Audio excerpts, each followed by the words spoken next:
The fire had taken everything. Elias Harrow stood in the grey dawn, one hand gripping the handle of his cane, his left sleeve pinned neatly at the shoulder. Smoke still curled from the blackened skeleton of his farmhouse, rising into the pale orange sky like the ghost of all he'd built.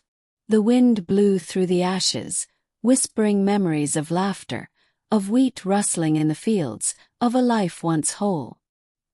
He'd worked this land on the far side of the Terran Frontier for years. Just him, his fields, and a stubborn old dog named Cooper. But after the farming accident that had taken his arm, and now the fire that had swallowed his home, Elias had nothing left but debt and loneliness. And so, with a half-broken heart and a bottle of courage, he'd done something desperate. He'd ordered an alien bride.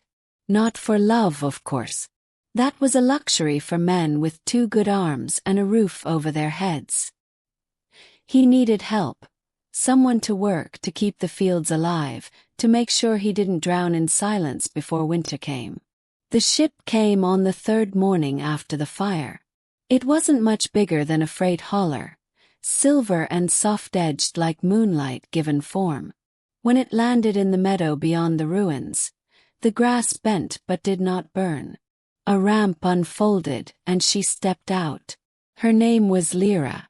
Tall, with skin like burnished copper and eyes that shimmered gold in the light, she looked fragile in her pale traveling cloak. But when Elias met her gaze, he saw strength there, something quiet, coiled and fierce.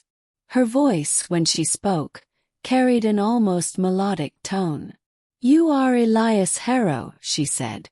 "You summoned me." He nodded, suddenly self-conscious of his soot-streaked shirt and the stump beneath it. "That's me. I wasn't expecting you so soon. I came because your message sounded lonely." He blinked. "You could hear that in a form letter." She smiled faintly. It was between the words. They set to work rebuilding what they could. The first few days were a blur of ash and aching muscles. Lira moved with a strange grace, her 4 slender fingers handling tools as though she'd been born to build. She didn't speak much, but when she did, her words were precise, thoughtful. Elias caught himself watching her sometimes, the way her eyes studied the ruined soil, or how she stood silently in the fields at night, as if listening to something far away. On the 5th night, a storm rolled in. They took shelter in the remains of the barn, rain pounding on the metal roof. Lira sat across from him, lit by the orange glow of a small heater. "On my world," she said softly, "storms mean renewal. They wash away the old so the new can take root." He smiled, rough and tired. "Here, they usually just ruin the crops." Her laugh was quiet, almost musical. "You Terrans see too much ruin. You forget that life can begin again." Something in that moment, something about her warmth against the cold, the certainty in her voice, stirred a part of Elias he'd thought the fire had burned out. But the land didn't heal easily. By the 2nd week, they'd run out of money for supplies. The insurance company sent a curt message denying his claim. The seeds he'd stored for planting had been destroyed. Elias felt the weight of failure pressing down again. One night, as he sat by the broken fence staring into the dark, Lira joined him. She said nothing at first, only slipped a small device from her pocket, a thin, glowing crystal. "What's that?" he asked. "My dowry," she said simply. "On my planet, unions are sealed with a gift of trust. I wasn't sure you'd want it." The crystal pulsed with soft blue light. "It's beautiful," he murmured. "It's more than that," she said. "It's a core fragment from a Yveran energy seed. It can power a city, or restore your farm." Elias stared at her. "You mean this thing's worth?" "More than you can imagine," she finished gently. "But I didn't come for wealth, Elias. I came because I wanted to start over too. For a long time he said nothing. Then he looked out over the darkened fields, to where the fire had once danced, and whispered, "Then we'll start over together." By morning the work began anew. With the power from Lira's crystal, they rebuilt faster than any human could have dreamed. The energy seed revitalized the soil, coaxing new life from the charred earth.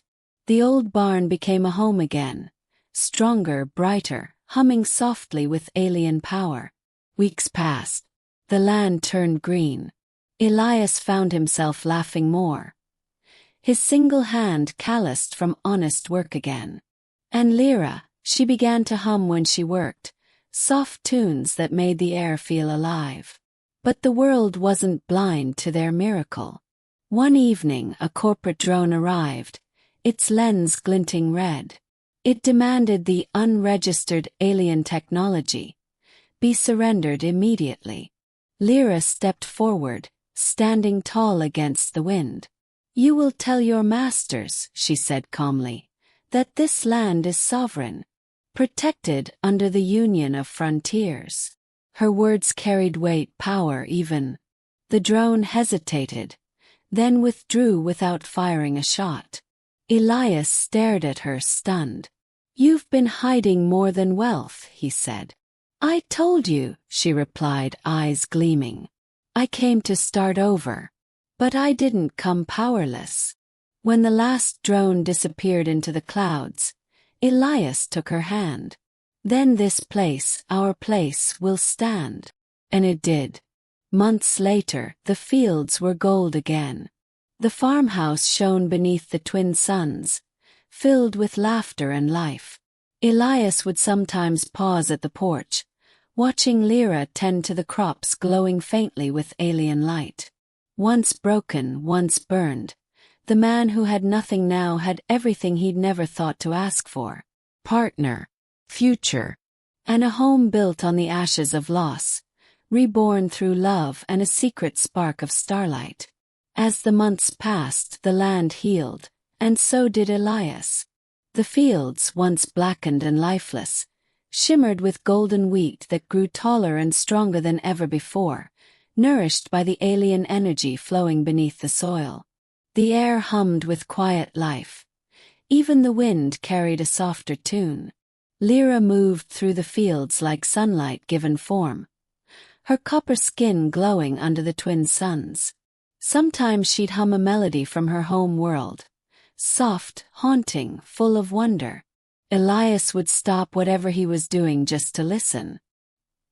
He didn't understand the words, but he understood the feeling: peace, belonging, and something that felt dangerously close to love. One evening, as they stood by the new fence overlooking the valley, Elias took her hand. His rough human fingers closed gently around hers, so alien yet familiar. "Never thought I'd start over," he said quietly. "Not after everything burned." She smiled, golden eyes gleaming like dawn. "The fire only cleared the ground," she said. "It made space for what was meant to grow." Elias laughed softly. "Guess that includes you." "That includes us," Lira corrected, and leaned her head against his shoulder.